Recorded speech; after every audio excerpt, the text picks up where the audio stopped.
and run, driving in the sun, looking out for number one. California, here we come, right back where we started from. Hustlers, grab your guns, your shadow weighs a ton, driving down the 101. California, here we come, right back where we started from. California,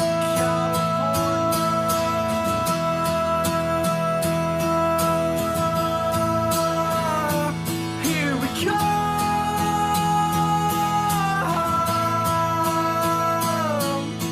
On stereo, listen as we go, nothing's gonna stop me now. California, here we come, right back where we started from.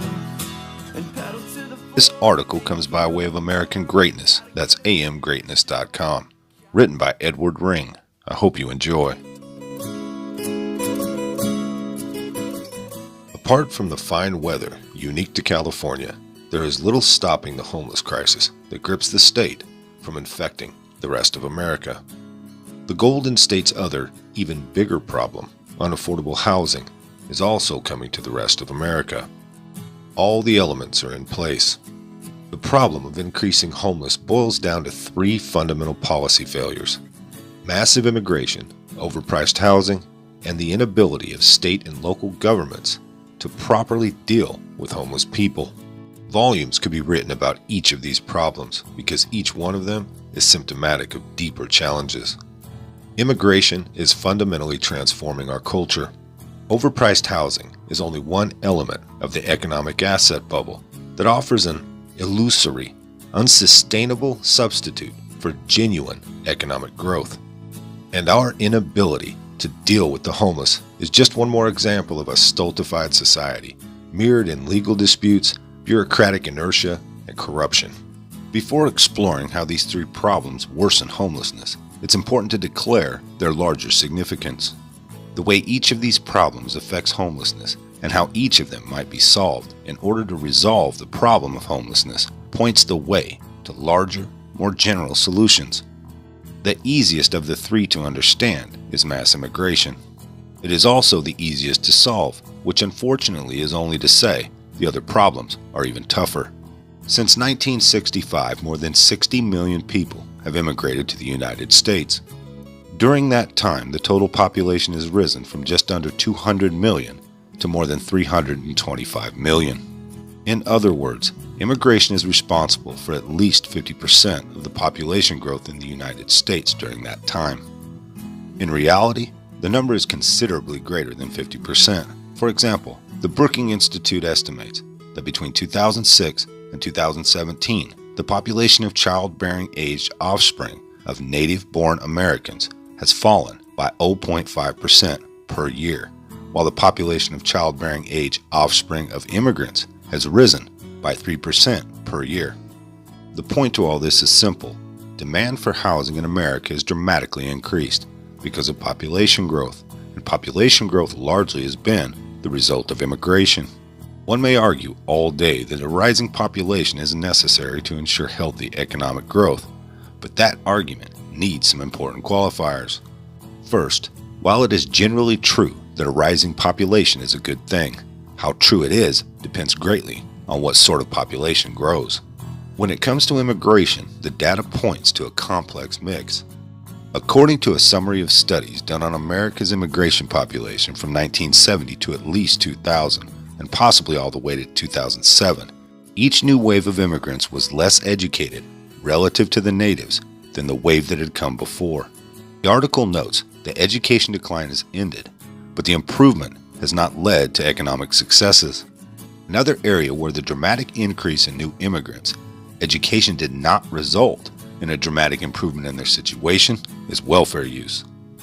With respect to illegal immigrants, the data showed them to be among the least educated, particularly those from Latin America. When it comes to immigration, if the United States were able successfully to restrict immigration to skilled professionals, these immigrants would be able to afford homes and they would be greater contributors to private sector economic growth.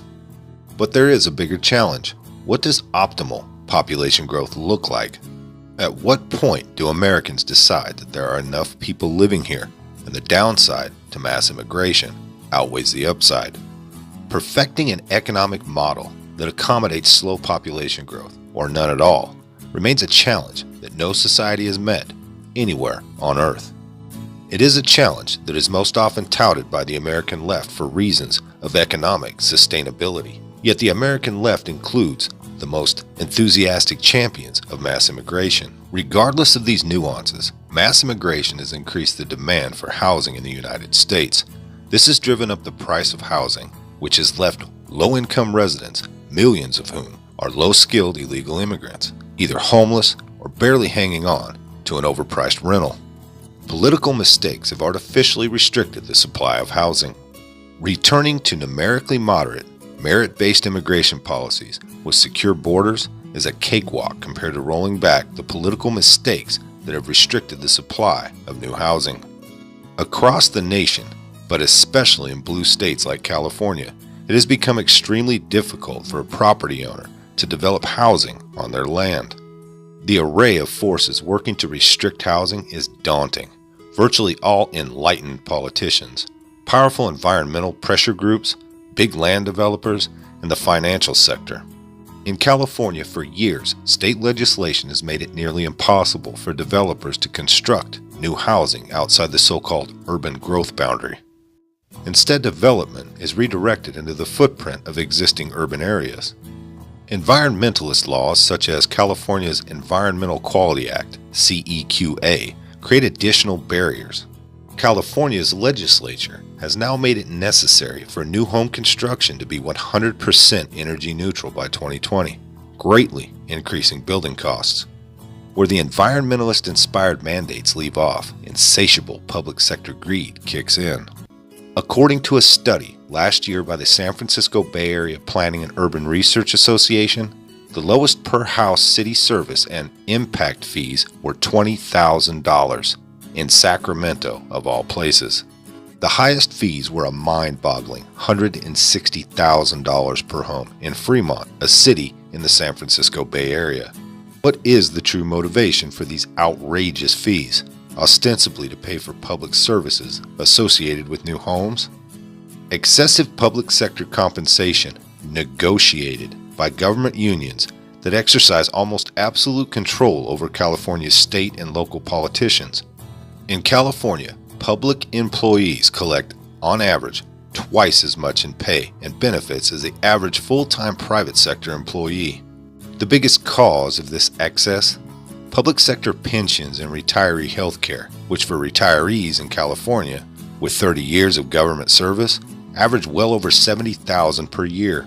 Public sector greed is the primary factor in elevating California's cost of living to punitive levels. The irony is deep. Public employees could afford to make less if they made less. Complicit in the artificial, politically controversial scarcity of housing in California are the biggest land developers.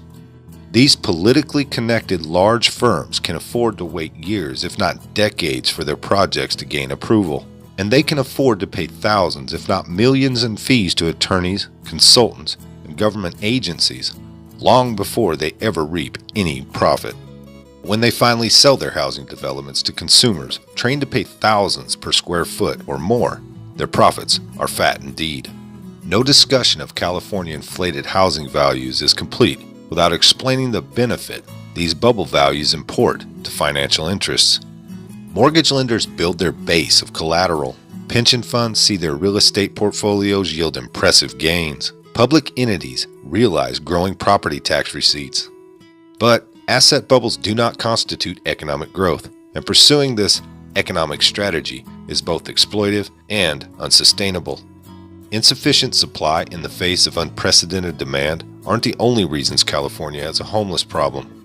Miserably inadequate solutions mired in corruption are also to blame. Part of the problem is that the available solutions are hampered by an assortment of judicial rulings. In Los Angeles, officials estimate the homeless population now exceeds 50,000. Homeless people have taken over huge swaths of the city. Moving them out of some of the most desirable public spaces is nearly impossible. However, because in the 9th U.S. Circuit Court of Appeals, ruling Jones versus City of Los Angeles 2006, that law enforcement and city officials can no longer enforce the ban on sleeping on sidewalks anywhere within LA's city limits until a sufficient amount of permanent, supportive housing could be built. To address this growing problem in 2016, 76% of Los Angeles voters approved the $1.2 billion measure, HHH, to help finance the construction of 10,000 units of affordable permanent supportive housing over the next 10 years. How these funds have been applied will be read in the history books centuries from now as an example of epic corruption. Here's an excerpt from an email received from a local activist fighting to save Venice Beach from the homeless invasion. It speaks volumes. We know there is a serious problem of large populations of homeless people in and around Los Angeles, and we know the solution is not an easy one for anyone. We have compassion for these people and we want to help. But the homesteaders along Venice Boardwalk are not your average down-on-your-luck homeless.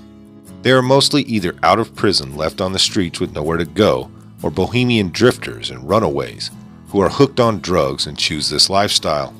Many do have a place to go, or capability of other means of existence, but prefer the ease of the Venice community for comfort, camaraderie, and ease of obtaining food and restroom facilities.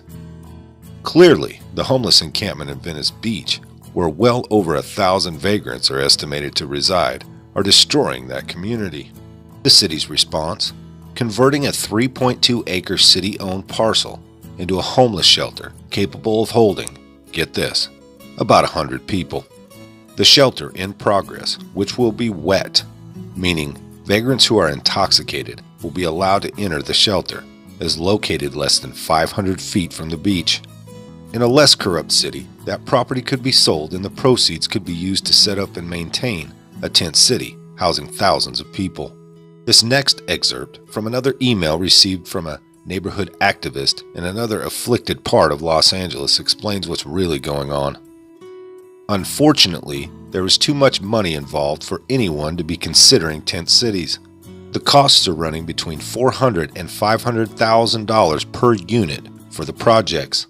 All of the parcels they are considering are worth millions of dollars, and the taxpayers of Los Angeles would be much better off if the city just sold them and used that money to fund government rather than new taxes.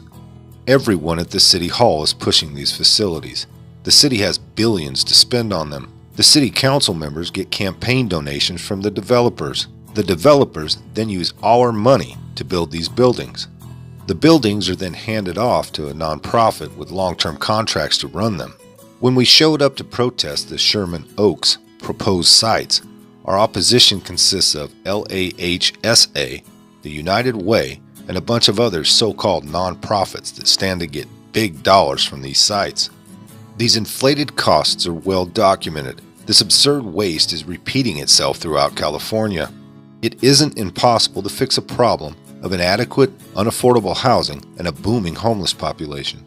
What California is facing isn't something that had to happen, but powerful special interests like things just the way they are. And those special interests are growing in influence across America.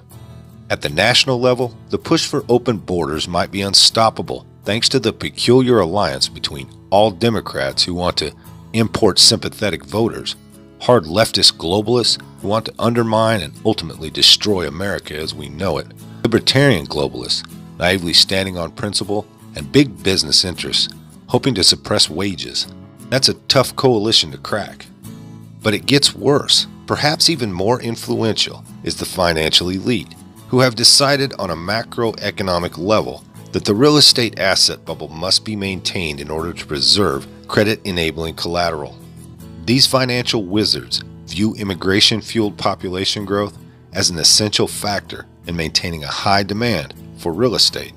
At the national level, an equally daunting alliance has formed to make housing construction more difficult. The environmentalist movement leads the way, clamoring for a smaller urban footprint, using climate change paranoia as the moral bulldozer to clear away opposition.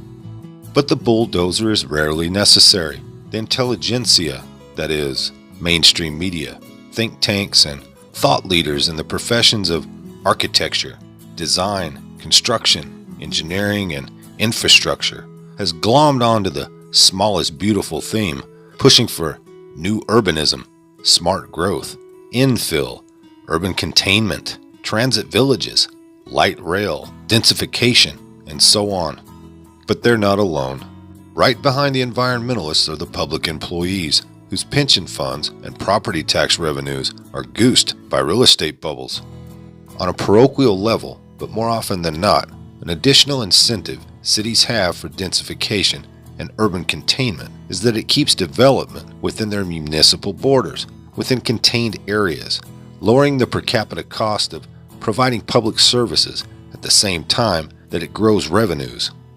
While California is so far gone it may only serve as a cautionary example, it would be a mistake to assume that any other state is immune from these influences.